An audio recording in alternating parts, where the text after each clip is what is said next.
Hello student, welcome to this video. आज के इस वीडियो में हम देखने वाले हैं भाषा बोध एवं काव्य बोध के सबसे ज़्यादा इंपॉर्टेंट क्वेश्चन जो कि आपके 5 फरवरी के दिन होने वाले हिंदी के पेपर में आपके पूछे ही जाएंगे। देखिए, भाषा बोध और काव्य बोध, वैसे मैं काव्य बोध करवा चुका हूं, लेकिन जिन विद्यार्थियों ने वीडियो नहीं देखा है वो ये वीडियो देख लेंगे। पूरा आपका काव्य बोध और भाषा बोध दोनों कंप्लीट हो जाएंगे। इससे जितने भी नंबर का बन रहा है ना, पूरा आप करके आएंगे। देखिए, है ना। तो 5 फरवरी की पेपर की बहुत ही अच्छी तैयारी करनी है हिंदी की, तो वीडियो पूरे देख लेना जो चैनल पर अभी डाल दिए है ना।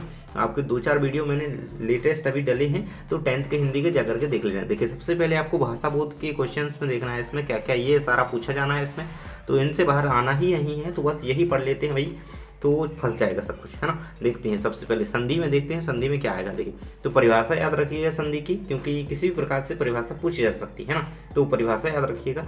उदाहरण जरूर से आना है इसका, है ना, तो आपको ये याद रखना है। उदाहरण देखिए क्या होते हैं, दो शब्दों के मेल से बनकर जो विकार उत्पन्न होता है, मतलब दो शब्दों के मेल से बने शब्द को संधि कहते हैं, इस प्रकार से कह सकते हैं, है ना। तो ये यहाँ पर परिभाषा भी लिखी हुई है, और ये देव प्लस आलय बन रहा है तो देवालय हो गया, है ना। जगत प्लस ईश जगन्नाथ हो गया, मन प्लस योग मनोयोग हो गया, है ना। तो ये आपका विसर्ग संधि का उदाहरण हो गया। इस प्रकार से आपको उदाहरण इसके याद रखना है ना। तो देखिए, इसके बाद आपके संधि के भेद होते हैं, लेकिन ये डीपली ऐसे नहीं पूछा जाएगा कि संधि के भेद लिखिए, उनके प्रकार, उनकी परिभाषा लिखिए, ऐसे नहीं पूछा जाता है ना। तो लेकिन आपको इसी प्रकार से पढ़ना है, सभी के उदाहरण टाइप याद करवाने के लिए मैं आपको ये दिखा रहा हूँ। देखिए, संधि के भेद मुख्यतः 3 प्रकार की होती है संधि, आप सभी को पता है ना। और स्वर संधि होती है। देखिए, तो स्वर संधि में आपको क्या करना है, ये यहाँ पर दिया गया है, लेकिन स्वर संधि के ये सारे भेद होते हैं ना, और लेकिन अंदर का इतना पूछा नहीं जाएगा, लेकिन आपको इनके उदाहरण जो है वो मैं यहाँ पे दिखाने के लिए लाया हूँ। तो आपको ये उदाहरण जरूर से याद कर लेना है कि कौन किसका उदाहरण है ना। कि देवार्चन आ गया, जैसे देवालय आएगा, देवालय खालिस्तान संधि का उदाहरण है, तो क्या लिखेंगे भाई, पता होना चाहिए, दीर्घ संधि का, है ना। और सत्याग्रह आ गया, सत्याग्रह किस संधि का उदाहरण है, तो दीर्घ संधि का। तो इस प्रकार से आपको ये सारे देख लेने हैं। इसके बाद बढ़ते हैं अगले क्वेश्चन की ओर। यहाँ पे देख सकते हैं आपकी दी गई है गुण संधि, वृद्धि संधि। देखिए, सभी के उदाहरण आपके सामने ये दिए गए हैं, ये आपको पता होना चाहिए, इसीलिए मैं आपको लिए ये दिखा रहा हूँ बार बार, ताकि आप ये याद कर सकें, है ना। इसके बाद वृद्धि संधि के उदाहरण आपके सामने दिए गए हैं, आपको सभी उदाहरण याद कर लेने चाहिए, तो बहुत अच्छा रहेगा। देखिए, जैसे ये शब्द हो गई यद्यपि, है ना, ये बहुत इंपॉर्टेंट है, ऐसे पूछे जाते हैं। यद्यपि में कौन सी संधि है ना, तो यण संधि आपको याद रखना है, क्योंकि कोई भी आ सकता है, आपको नहीं पता है, मुझे नहीं पता है, इसलिए आपको करके रखना है। देखिए, इसके बाद है व्यंजन संधि होती है ना, इस संधि का एक प्रकार ही है, तो इसके अकॉर्डिंग क्या होता है, विसर्ग संधि। देखिए, ये व्यंजन का हो गया ना, व्यंजन संधि में क्या होता है, ये दिग्गज, दिग्गज में कौन सी है, विसर्ग संधि है, व्यंजन संधि, सॉरी। इसका विसर्ग संधि तीसरा प्रकार है संधि का, विसर्ग, है ना। और विसर्ग तो आप जानते ही होंगे, इस प्रकार से विसर्ग, है ना। तो जिसमें भी आपको ये विसर्ग इस प्रकार से लगा हुआ दिखे, आपको समझ जाना है कि वहाँ पे विसर्ग संधि है, मनः प्लस अनुकूल, है ना। मनः प्लस इस प्रकार से देख सकते हैं, निह प्लस ठोर, है ना, निष्ठुर, निह प्लस कपट, निष्कपट। तो इस प्रकार से ये उदाहरण आपको याद रखना है। तो ये रहेंगे जो है विसर्ग संधि के उदाहरण, आप याद रखिएगा, निश्चित ही आपके इनमें से पूछे जाने हैं। देखिए, इसके बाद समास आता है, आपका संधि हो गया ना, समास से भी भाई क्वेश्चन आना है। तो समास देखिए कौन सा आ सकता है, तो ये सारे दिए गए हैं। द्वंद्व हो गया, द्विगु समास हो गया, आपका बहुव्रीहि समास हो गया, है ना, अव्ययभाव समास हो गया। देखिए, अगर आपसे बहुव्रीहि समास का उदाहरण पूछ लिया जाए ना, तो आपको एक बात याद कर रखनी है, जिसमें मतलब भगवान से रिलेटेड जो है चीज़ों का, वहाँ पे भगवान के मतलब भगवान के नाम का उच्चारण दिया गया हो, भगवान के नाम का जो है वहाँ पे वर्णन किया गया है, वहाँ पे आपको समझ जाना कि बहुव्रीहि समास है। क्यों, देखिए चक्रपाणि कहा जाता है गणेश जी को, है ना। और आपने देखा होगा गजानन हो गए, जैसे गजानन, तो उसमें क्या है, बहुव्रीहि समास है ना। गजानन, दशानन, है ना, रावण, तो दशमुख वाला। इस प्रकार से आपको ये याद रखना है, चार मुख विष्णु, है ना, तो ये याद रखिएगा। इसके बाद अव्ययभाव समास, कर्मधारय, ये सारे दिए गए हैं, आपको इनके केवल उदाहरण देखना है और ये याद रख के चलना है।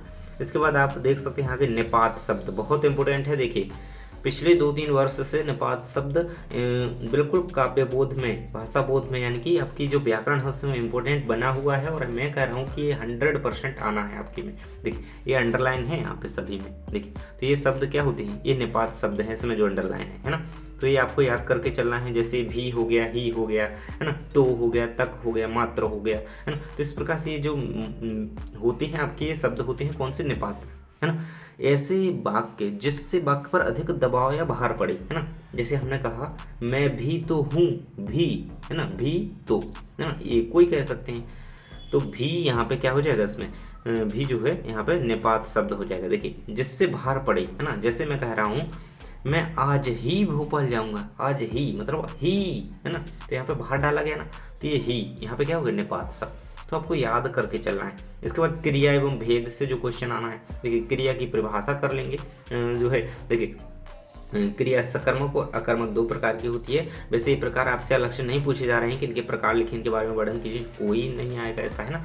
तो जो जो मैं आपको समझाते जा रहा हूँ जिस प्रकार से, वो आपको याद रखना। देखिए क्रिया होती क्या है, इसकी परिभाषा याद रखिएगा, क्योंकि अगर एक वाक्य में पूछ लिया गया है ना, तो किसी भी प्रकार से आ सकता है, आपको याद करके चलना है। तो ये क्रिया विशेषण, है ना। और जो पिछले वीडियोस हैं जाकर के वो जरूर से देख लेना, और उसमें मैंने आपको सारे के सारे क्वेश्चंस भी 2 नंबर के 3 नंबर के इस प्रकार से कंप्लीट करवा दिए। और टॉप 300 जो है एमसीक्यूज कंप्लीट करवा दिए गए हैं, यानी कि वस्तुनिष्ठ प्रकार के प्रश्न, वो भी जाकर के वीडियो देख लेना, ताकि आपका जो है 300 में से 30 जरूर आपके पेपर में देखने को आपको मिल जाए, क्योंकि 30 ही आपके आने हैं। और ये 30 नंबर जिसके कंप्लीट हो गए तो समझो बोर्ड में बहुत अच्छा स्कोर करेगा, क्योंकि आपके अगर ऑब्जेक्टिव अच्छे हो गए ना, तो कैसे होंगे ऑब्जेक्टिव अच्छे, वो पहले आपको ये 300 ऑब्जेक्टिव का वीडियो देखना पड़ेगा। 3 पार्ट में वीडियो डला है, जाकर के देख लीजिएगा। देखिए समुच्चय, क्रिया विशेषण, मुहावरे एवं लोकोक्तियाँ, देखिए इसमें अंतर जरूर से कर लीजिएगा, मैंने पिछले वीडियो में कंप्लीट करवा दिया है ना। और मुहावरे के उदाहरण जरूर से आता है ना, वाक्य में प्रयोग आता है। देखिए जैसे वहाँ पे लिख दिया आंख दिखाना, मुहावरे का वाक्य में प्रयोग लिखिए, है ना, अर्थ एवं वाक्य में प्रयोग लिखिए, तो आपको लिखना पड़ेगा। तो आपको याद होना चाहिए एक एक करके, है ना। तो ये कर लेना, 9 2 11 होना, अंगूठा दिखाना, ठेंगा दिखाना, है ना, तो ये रहेगा।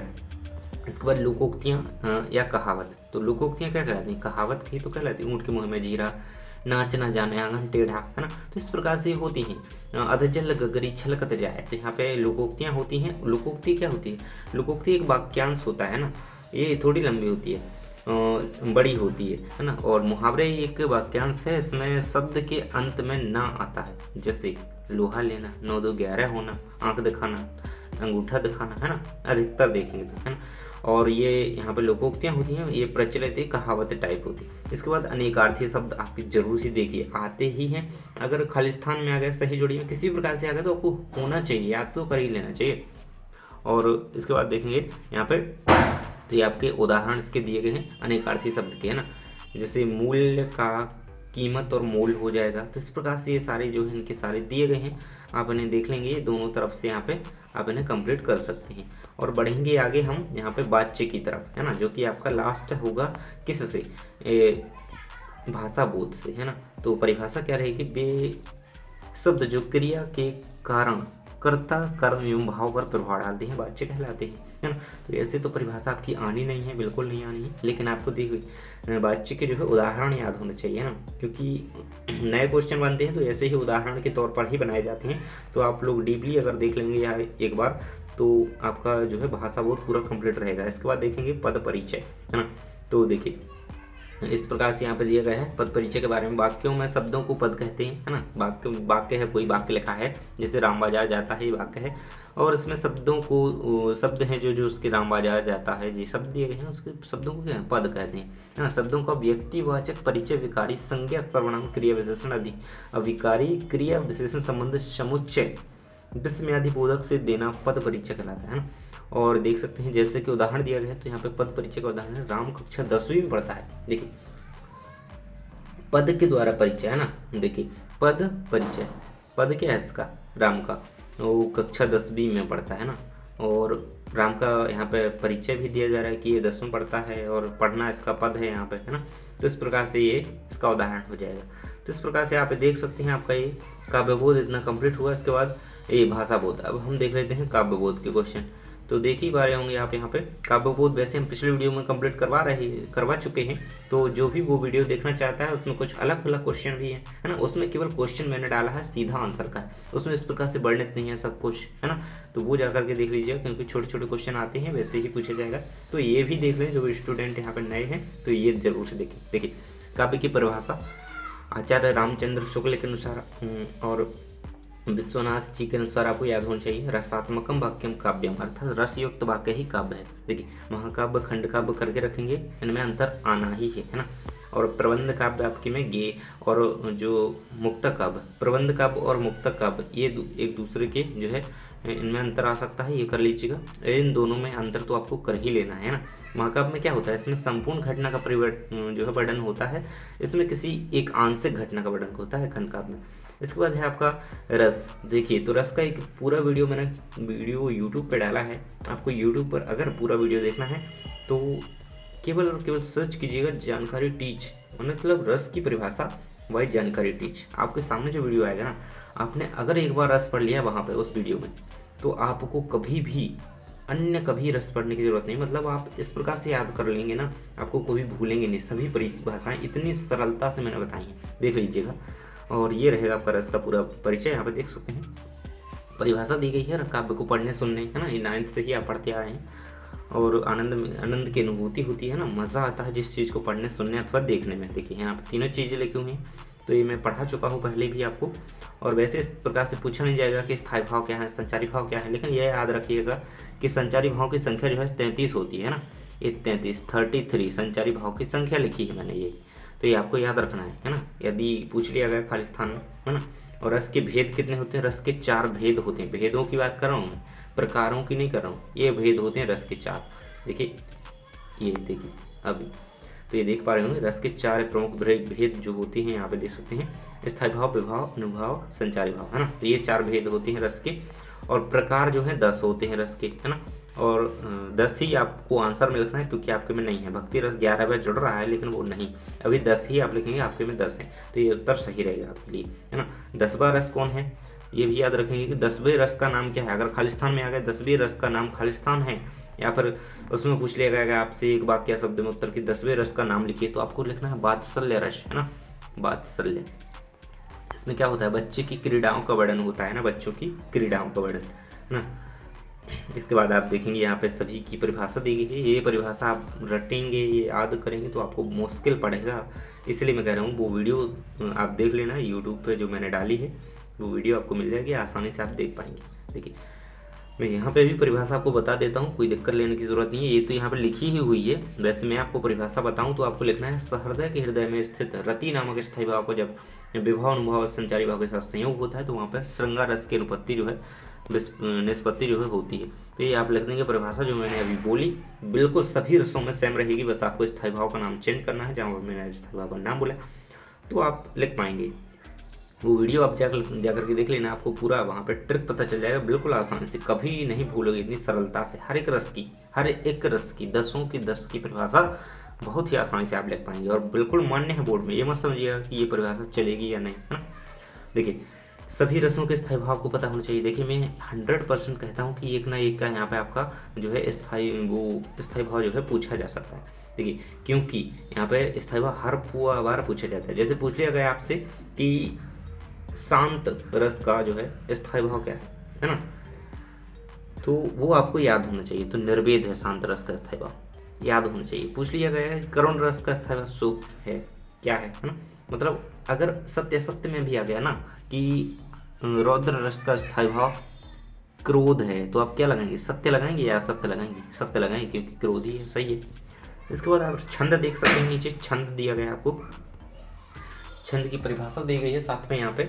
और चौपाई छंद आपके प्रमुख रूप से है, और चौपाई में आप रामायण की कोई भी चौपाई ले सकते हैं। यहाँ पे दी गई है मंगल भवन अमंगलहारी, ये हर व्यक्ति को आती है भाई, ये कौन है ऐसा जिसे नहीं आती है ना। मतलब हर व्यक्ति को ये चौपाई जो है याद है ना। तो ये याद कर लीजिए, आपका बिल्कुल 2 नंबर का उदाहरण है, और ये आपकी परिभाषा है।